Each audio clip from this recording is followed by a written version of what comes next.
the most basic standard thing is you have your learner ask any question within the e-learning module, and ChatGPT replies. Now it can reply as an expert on the topic that is being presented. It can reply as their manager. It can reply as their peer. So those kind of roles. But you could create that live conversation where somebody's asking something and getting a response. Welcome to Making Better, a podcast from Better Everyday Studios devoted to helping small learning teams have a big impact. Today, I am talking to Garima Gupta, the founder and CEO of the award-winning learning design firm Artha Learning. Garima brings over 18 years of diverse experience to the field of learning and development and is passionate about the intersection of technology and education. Currently, she's doing some amazing work integrating ChatGPT into storyline courses, which more people need to know about. So let's dive in. Garima, how are you doing today? Welcome to the Making Better podcast. Thank you. Happy to be here. And thank you for inviting me to talk to you and your listeners. Oh, absolutely. I mean, I think this could be a really great and important conversation for our listeners, because for me, as somebody who's been in, making e-learning, worked in instructional design, worked in all things L&D, I think one of the critical things that always comes up around e-learning is the lack of real learner interaction, right? Where when it comes to we want to test whether or not people actually understand what we're talking about, and the best we often get left with is some form of multiple choice question, and it leaves so much to be desired. Absolutely. And we can disguise those multiple choice questions in fancy garb. They look like scenarios and whatnot, but they're all pre-programmed. This is, you have to select pre-made choices and you get pre-made responses. And that there was nothing we could do about it till now. But now game is changing. I am super excited about it, just like you are. And I think that, we have future of e-learning standing right in front of us. It's time for us to, grab it. Yes, exactly. And I think I think that's 100% right. And you're going to talk us through what I love about what you're going to talk to us about today. In a minute, we'll do introductions, but just to give a preview, is it's not some new fancy app that people need to go get, right? It's something that's built in to the most popular learning development tools that we use every day. So it's super exciting. Before we get there, you have a different background than anybody that I've talked to in terms of your pathway into e-learning or into learning and development. You kind of came from software, if I'm right. So tell us a little bit about your background and how you transition into learning and development, because I think it's really relevant to how you're able to do what you're doing right now. My pleasure. And it's a long story, but I'm going to try and keep it short. Yeah, I trained as a software engineer. In fact, I was part of the team that coded and built the very first short message service center in India long time back. I'm not going to date myself. But what I found always was I liked talking about and demonstrating my code rather than coding itself. And I liked to see that immediate impact. And I miss that in the coding world. Because your code is a little part of a bigger machine that goes in a bigger machine that goes in another bigger machine. You never get to see what your code really did. And I always found that I was a storyteller. So if you would ask me at the bottom of my heart, I feel like I'm a storyteller. So that was it. I was doing okay in my coding job. But as I started a family and had kids and, spend more time with them, I was fascinated by the act of learning in children. When kids learn, young kids, it is so pure, so natural. And, I just loved it. And I thought that my natural fit was to live and work as a catalyst to help someone learn something. So, I love that phrase. That's a great that phrase. was exactly that sort of made me move career. So I went into K-12 because I thought I was good with kids, but I did not sustain that. I did not have the infinite patience that it needs. So I moved to adult learning, and that was beautiful. I think, I felt like everything was preparing me over my life to get into adult learning. facilitation, then moved to e-learning, which was, as a coder, a natural shift for me. I saw the scale of digital learning, the impact that good, well designed digital learning can have on scale, on Yes. motivated learners. And then 6 years ago started my own firm because I found that this really um, is my jam, I guess. Excellent. Excellent. I love it. Yeah, and that's the thing that I love. It's like that's such a great way to put it. So like this is our jam, and it's kind of quirky, and a lot of people don't understand it. But those of us in the industry, it's our jam. We Yeah. just love it. It's great. That's awesome. Thank you for that background, that backstory. I think that was great, and I love that you highlighted storytelling because at the heart of all of this, I think that's such a critical thing. Really, what we're doing is telling stories to help people learn. Like that's really what we're trying to do. That's an Yeah, awesome and way to you know put it. what? In the middle of it, if you lose sight of that, then your stuff comes out dry. Then it is not Yeah, yeah, impactful. So yeah, you're looking at, yeah. your tools and your triggers and variables and slide design and graphics and all of that, but the soul is in the story you're telling. Absolutely, absolutely. I think that's totally right. Awesome. Okay, so then 6 years ago you started your own firm. You had that background in software. We're going to be talking today a lot about how you're utilizing. Well, for how about what is the solution that you created that got us talking? What Yeah, what, what did you do? so for the learners, Matt and I got talking because he heard about something that we've been doing in this space. Um, and, uh, you know, there is a lot we can do in e-learning. There is amazing, well-made, impactful e-learning out there. But people who are in the field, they feel that, there are limitations that naturally are imposed on us. We cannot have live content. We cannot give proper feedback on open text responses, those kind of, we can't have really authentic assessments without the help of a human instructor. So when ChatGPT came out, me and my team started looking into it. I naturally, somehow my inner software engineer woke up. So we sort of Yeah, started there you go. uh, doing a lot of experiments, and that became just so exciting for us. It sort of, consumed me in some sense. We created different use cases on how this would change e-learning, and there are other people too in the field who are doing work on this. So that was very exciting. And but I realized that there is a pretty deep level of technical expertise that's needed that usually you will not have. A typical L&D department or a L&D professional might not have that because we are instructional designers. We're not really Yeah, coders, or and yeah. there you need a little bit of that. So we then came up with a solution so that anybody using industry standard tools like Articulate Storyline or Captivate or Lectora or Easy Generator could connect their modules with ChatGPT and do anything that ChatGPT can do within that context of an e-learning module. So yes, that has been keeping us very busy over the last few months. I'm sure. So just to a little bit of backstory before that, had you been doing any work with AI before ChatGPT, or did this, like for so many of us, was like, oh, this is the killer app, it's just like such a thing to utilize? So was this your first thing, or had you It worked on it definitely, before? well, ChatGPT was a game changer, but we had worked on AI powered platforms before. So we used Okay. Area 9 Lycum for a project on Amazon AWS Basics for a Japanese materials firm. And that is where the content is present to learner depending on what AI decides based on how the learner behaves, what are their response patterns.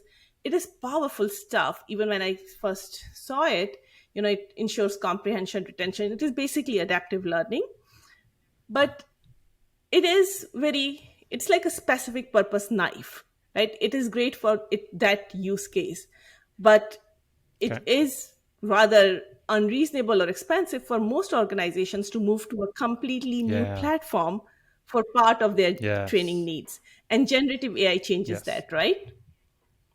Yeah. Yeah. So Yeah, I think that's totally right. And being able to build this into our own systems is so critical.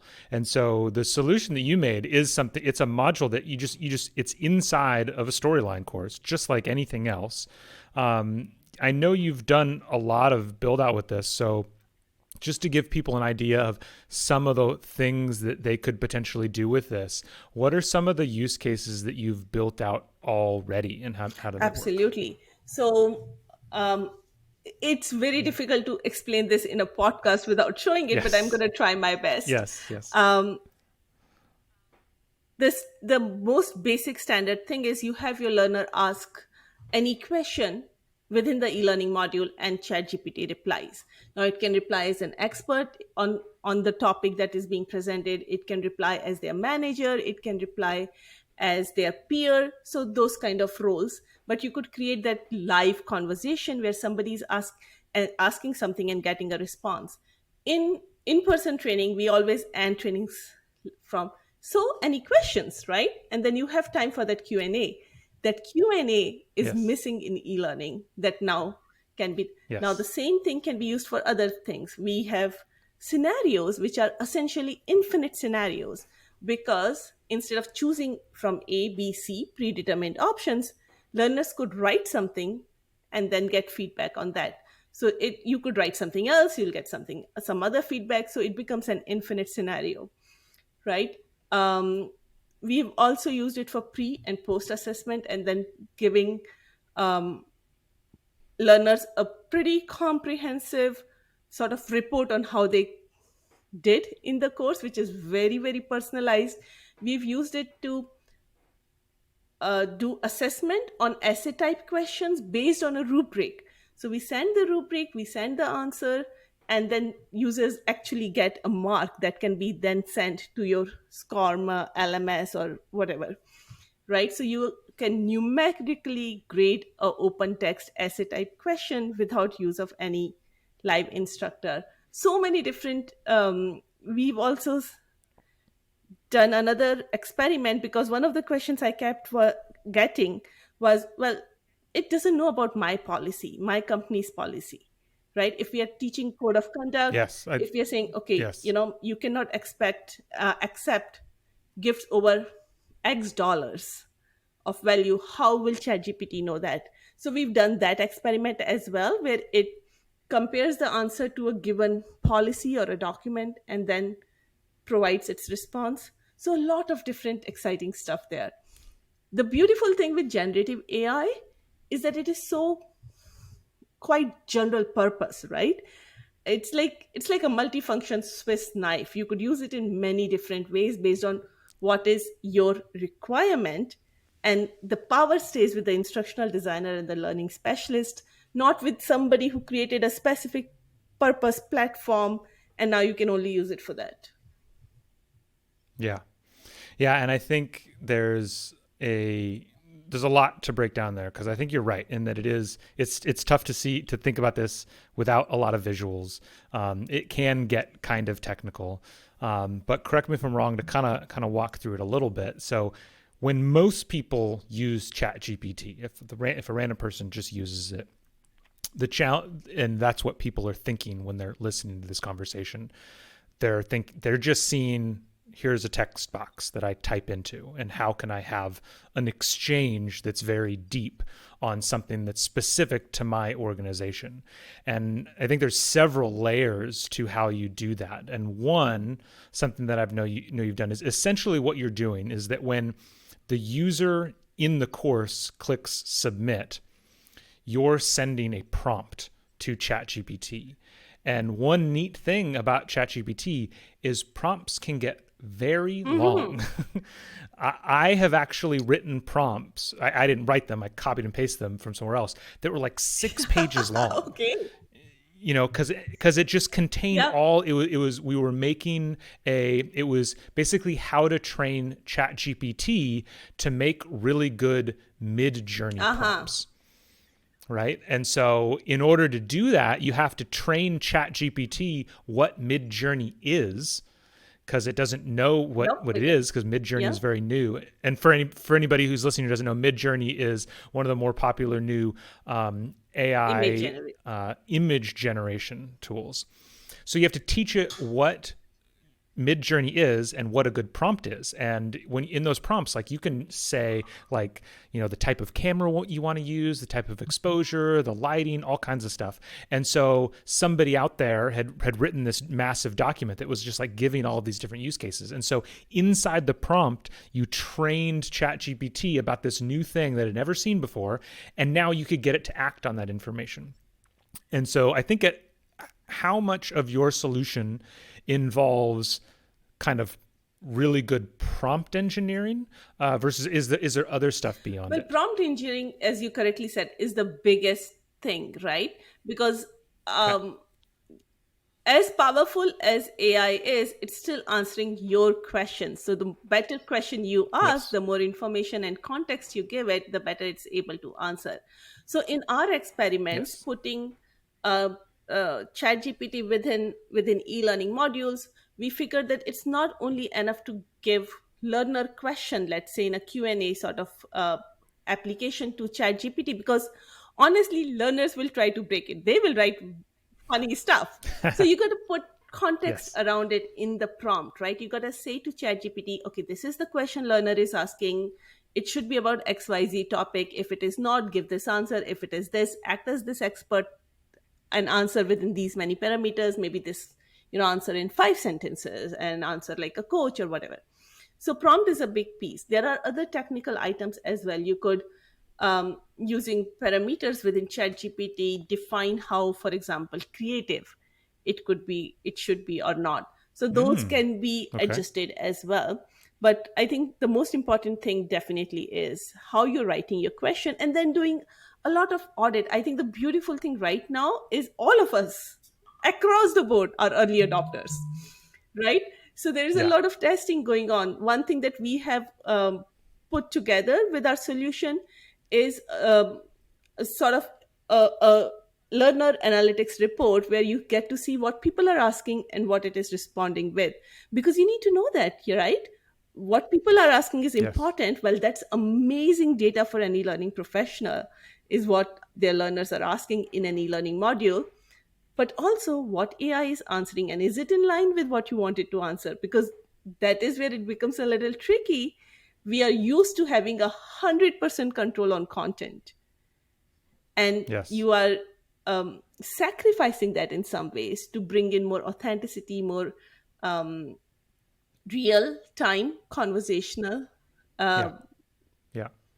generative work within your e-learning module. Yeah. Yeah. That makes sense. And so, yeah, so I think the key thing there is just one to connect the two things on the prompt engineering. So when the learner is in there asking their question or giving their answer, whatever it is, and they hit submit, you the tool that's sitting within Storyline is sending to ChatGPT a whole bunch of other stuff beyond that. They're saying like answer this question or judge this response based on this Totally. context. And that's kind of the context that you're sending as the prompt engineering, if you will. Totally, yes. Okay, that makes sense. Awesome. One question that I have that I think a lot of people would have is security, because there's been a lot of different discussion, and I think your solution maybe relies because you're actually like kind of directly interfacing with ChatGPT via API versus through the GUI, the user interface. Where are we at in terms of security of that stuff that's getting sent Yes, to and that's a ChatGPT? great question, because that's something that automatically we're thinking about. It is a machine learning, continuously learning algorithm. It is learning based on all the stuff we are feeding it in the graphical user interface, the GUI. However, in this case, because we're calling the API, ChatGPT, OpenAI came up with its policy in March of this year, 2023. If people listening it to later, um, so data, questions, queries, and answers given via API, those are not recorded. Those are not used for training, and they're deleted after 30 days maximum from their system. So that way, using the Excellent. API is way more secure. Now, we've added another layer of security on that because we have our servers on AWS, and they are calling the ChatGPT API, right? So you're not even calling OpenAI API directly, because that would expose your API key if somebody was techy enough to Mm, use and look into your code backend. So we've sort of okay. put another layer of security on top of it. But anybody who wants to try it, you could try it directly. I would not, and OpenAI itself does not suggest that you directly use its API key in a JavaScript call, for example. And I might be talking gibberish to most of the people here, so my apologies. But Yeah. yes, Well, it no, is, or yeah, yeah, to finish. Yeah. summarize, it is as secure as we can have it at this point of time, because we're calling it Yeah. through an API system which has completely different paid secure setup. Yeah. And so kind of to put I was going to say, as soon as somebody dropped API in JavaScript, a bunch of people were like, "Well, Yeah, nope, I I don't knew know." it. But I think the point, just for the learners or for the listeners, and I'm sure there are other people doing this. Like that's a big thing. So essentially, what you're trying to help people with is you know how to do this. You have these modules that can be dropped into Storyline that can call ChatGPT, and you can help people, help companies, help individuals do all that prompt engineering, figure out all the stuff that they need to build around and make it more user friendly for them so they can kind of be, if they want to be more technical, they can be, but they can also be super untechnical and just know like, okay, I need to like drop in our policy on X here, and that's all we need to do. And now we have more than options. Because I mean, honestly, I think even the really simple questions of just like, to your point earlier of what's the policy, what's our gifting policy, like what's the dollar limit, simply going from needing to say have options A, B, and C, 50, 100, 150, versus just asking the learner, What do you think? what's the dollar limit for policy, and leave it at that. Because even now, like you could have an exact match answer, but what if somebody types out dollars instead of puts a dollar? Like there's just too many ways to mess it up. And so simply moving from specific responses to just an open answer, like that right there is huge. Yeah, So anyway, even if you're not yes. technical, like And that it can be is done. exactly uh, my reasoning and logic behind all of this is, if you're technical, get inspired and try it out. Absolutely, you can do it. If you aren't, you don't have to be. The beautiful thing with these generative AI is that it is so easy. You just ask in simple English, and you don't have to prompt engineering is really like being a manager with a very smart sort of intern, and you have to explain them all Yeah. the context so that they can give you a good answer. Yeah. So that is what instructional designers and learning specialists anyway specialize in. They are amazing at it. So that is the key skill. You don't have to worry about the technical. I Because my thought process here is, just because it is a little bit technical, people will not try it, and that will be a shame. Yeah. Because if you ask me, Yes. I think every single e-learning module should end at least with one slide saying, what are the questions you still have in your mind, can we help you with that? Yeah. And give some sort of answer, because if you don't answer, people don't want to write a question. They know it's a useless exercise, right? And just that little Yeah. thing can come now change that, the human computer interaction, right? So Yeah. I feel like Yeah. it is such a low hanging fruit that we should not as an industry miss it. Yeah, no, I definitely agree with that. So stepping forward, I guess, a little bit from where we're at today, I'd love to ask a quick question as we get to the end here of the future. I mean, I keep waiting for Like I'm trying to think of what I think is probably the most likely way that this is going to happen.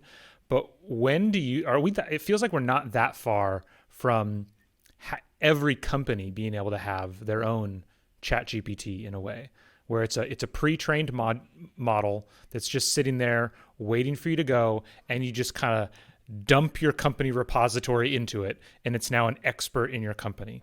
And it's contained, right? It's not, you're not giving it, it's just, it's in your, it's a AWS Yeah. S3 container or something that's just like sitting there.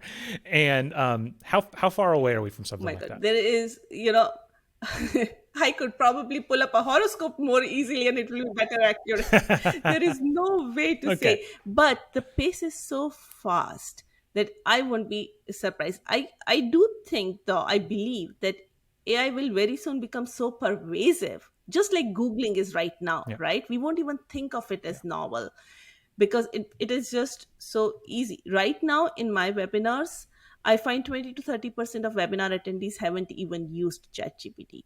And these are people who are coming Mm-hmm. to the webinar. So they are actively looking to upskill themselves. So I Mm-hmm. Mm-hmm. overall, I would think maybe 50 to 60% of population haven't tried it. I think that will change quickly. And Mm-hmm. yeah, it'll be the new Google. Yeah.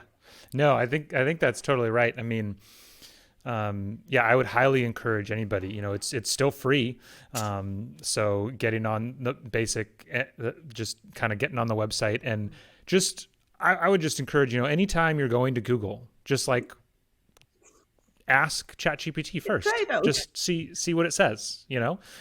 Some things it doesn't make any sense to do it that way, but sometimes it does. And there's plenty of and it's only by using it that you start to develop a mental model for what makes sense for using this for and what doesn't make sense to use this for. And I think your analogy was so spot on of the manager and an intern, because so I have a Tesla, and so I'm constantly getting to experiment with Hmm. self-driving and experienced the like how it's always 18 months away, right? But when I'm letting it drive, I think it is so the perfect analogy of it's like you're driving with a student driver. It's like, or a teenager. It's like it's hesitating. It's just making decisions a little bit slower than you would. It's like, and so I think when it comes to AI, we often think about like, oh, it's a super intelligent, oh, it's able to do all this stuff. And it's like it can, but but it just doesn't have the experience. It's the most skilled person with no Yeah, experience. I like to tell people that, when you're using AI, absolutely try it out. Like you said, before going to Google, just try it out. Just, get used to it. It is going to be an important skill in the future. So get on the bandwagon. But think of this. I think the biggest mistake people do is they will use the chat GPT's output as is, right? Think of it as a burger, right? It Yes. starts with the bottom Yeah. bun, that is your imagination, your prompt, your skill, your questioning, right? Then yes, 80% of your burger meat patty is your AI response. But then that editing that we do on it is again very crucial, Yes. right? Because now you're looking at Yeah. it, it's like, yeah, it gave me all of this, but it missed out these important things that it couldn't have known or didn't know or whatever. So yeah, Yeah. it's important to balance it with our own experience and knowledge of learning science. Yeah. Yeah, exactly. Awesome. Well, thank you so much for this quick walkthrough here. Any particular way that people should reach out to you if they heard this and they're like, "Ooh, I need to know more." How should people Oh, reach out to you? absolutely. Connect with me on LinkedIn. My name is not very common, so you should be able to find me. Garima Yeah. Gupta, my company, Artha Learning. Artha is actually a Sanskrit word for meaning. So Oh, hopefully that will help you remember this a little bit more, Artha. Or write to me at garima@arthalearning.com. Hopefully you'll write that somewhere in the description, Matt. There is no way people can figure spellings absolutely. out. Yeah, no, people, yeah, no, that'll all definitely be Yeah. in this And to description all below. the So, listeners, yeah. if because it's so difficult for Matt and I to explain what we are so excited about, If you'd like to see a demo, drop me a line and I will send you a link to our AI demo. Happy. Awesome. Perfect. Well, this was a great discussion. I had a lot of fun. Thank you so much. Thank you, Matt. Thank you so much for tuning in today. If you liked the discussion, make sure to hit like and subscribe so you never miss an episode. As a reminder, if your team is struggling keeping up with the training development demands of your organization, we want to help. Better Everyday Studios is a full-service instructional design team that can help you with everything from ideation to actual content creation and delivery. Please reach out to us using the link in the episode notes below. Have a great day.